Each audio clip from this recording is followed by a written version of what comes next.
Assalamualaikum warahmatullahi wabarakatuh. Perkenalkan, saya Eko Kurniawan. Saya adalah salah satu mahasiswa Universitas Pelita Bangsa Cikarang, Prodi Manajemen. Di video ini adalah sebagai syarat untuk mengikuti ujian tengah semester mata kuliah Bank dan Lembaga Keuangan di semester 5 ini. Penasaran kan isi videonya apa? Ya, kita mulai ulik satu persatu. Pertama, kita akan bahas tentang definisi bank. Kedua, kita akan bahas apa sih kegiatan yang terjadi di dalam bank itu. Penasaran kan? Masa kita sering ke bank nggak tahu apa yang di dalam bank. Ketiga, kita akan fungsi bank. Apa sih fungsi bank? Selain untuk sebagai tempat kita menabung, pasti ada fungsi yang lain dong. Penasaran kan? Coba ikuti terus videonya. Yang terakhir adalah macam-macam bank di Indonesia.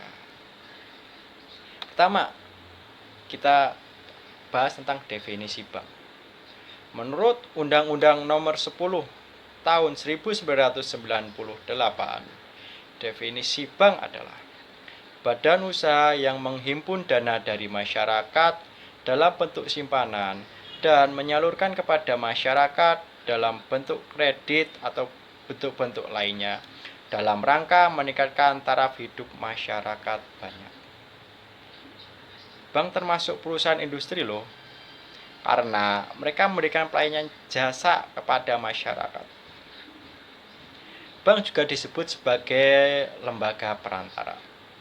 Nah, di sini kita akan tahu bank sebagai lembaga perantara karena kegiatan di dalam bank itu apa saja sih? Pertama, bank mempunyai kegiatan itu menghimpun dana. Apakah menghimpun dana seperti apa sih? Pertama seperti kita nabung, bukan nabung terus deposito tabungan. Otomatis kita kan punya kelebihan dana. Nah, bisa kita untuk menghimpun dana bank. Selanjutnya dari yang uang kita tabung itu kan dikemanakan sih? Dan bank menyalurkan kembali uang yang kita tabung itu sebagai kredit kepada masyarakat yang membutuhkan. Untuk modal, untuk KPR juga bisa, investasi. Selanjutnya, bank juga memberikan jasa-jasa dalamnya, yaitu berupa transfer. Fungsi bank. Apa sih fungsi bank? Penasaran? Bank memiliki 6 fungsi. Pertama, bank sebagai lembaga keuangan. Benar, bank adalah sebagai lembaga keuangan karena mereka mempunyai aset berupa uang atau financial asset. Dan mereka tidak bermotifkan profit saja loh, mereka juga bergerak di bidang sosial juga. Selanjutnya adalah bank sebagai pencipta uang. Bank menciptakan uang giral dengan uang koin dan mengedarkan uang kartal atau uang kertas kepada masyarakat. Tapi di era digital seperti saat ini banyak uang digital ya beredar di masyarakat. Contohnya kayak OVO, GoPay, Dana. Itu juga resmi sama nominalnya dan sama di bawah naungan Bank Indonesia sebagai bank sentral serta dari OJK Otoritas Jasa Keuangan. Selanjutnya adalah bank sebagai pengumpul dana dan penyalur kredit.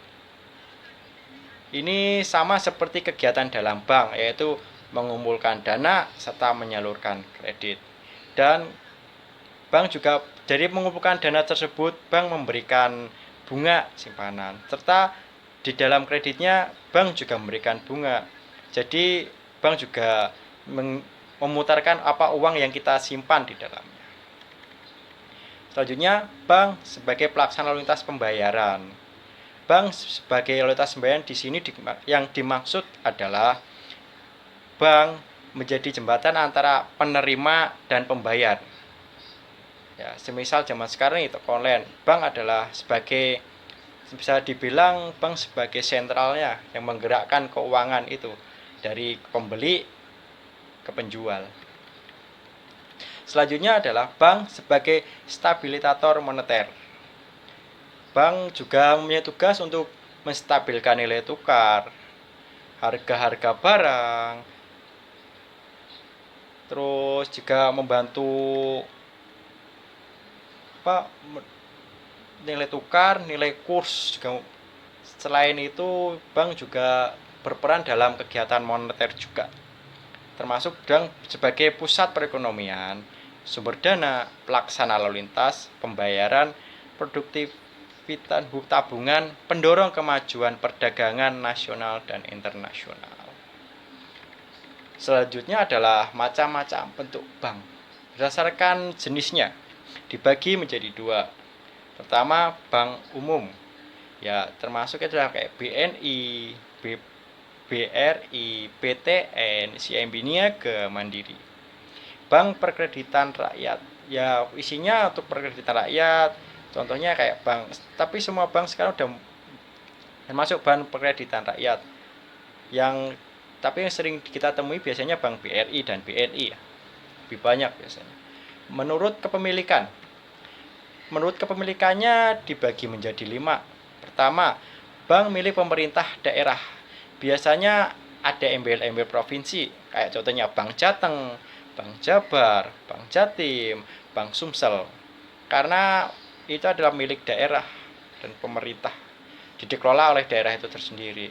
Tapi untuk sekarang biasa nggak perlu khawatir karena ATM itu juga udah mulai ATM bersama, jadi semua ATM itu bisa akses ke semua bank. Bank selanjutnya adalah bank milik swasta nasional. Swasta nasional contohnya BCA. BCA adalah bank swasta nasional. Selanjutnya bank milik koperasi.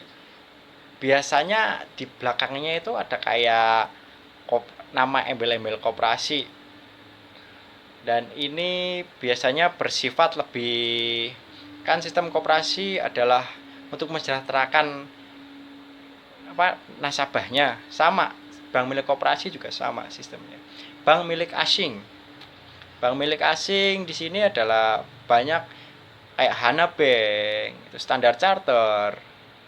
Bank campuran. Bank campuran adalah bank milik swasta dan bank milik negeri yang bisa saya jelaskan. Terima kasih atas perhatiannya. Kalau ada masalah kata, saya ulang perhatiannya. Wassalamualaikum warahmatullahi wabarakatuh.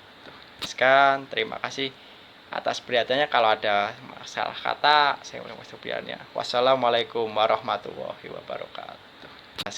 Terima kasih atas perhatiannya. Kalau ada masalah kata, saya ulang perhatiannya. Wassalamualaikum warahmatullahi wabarakatuh.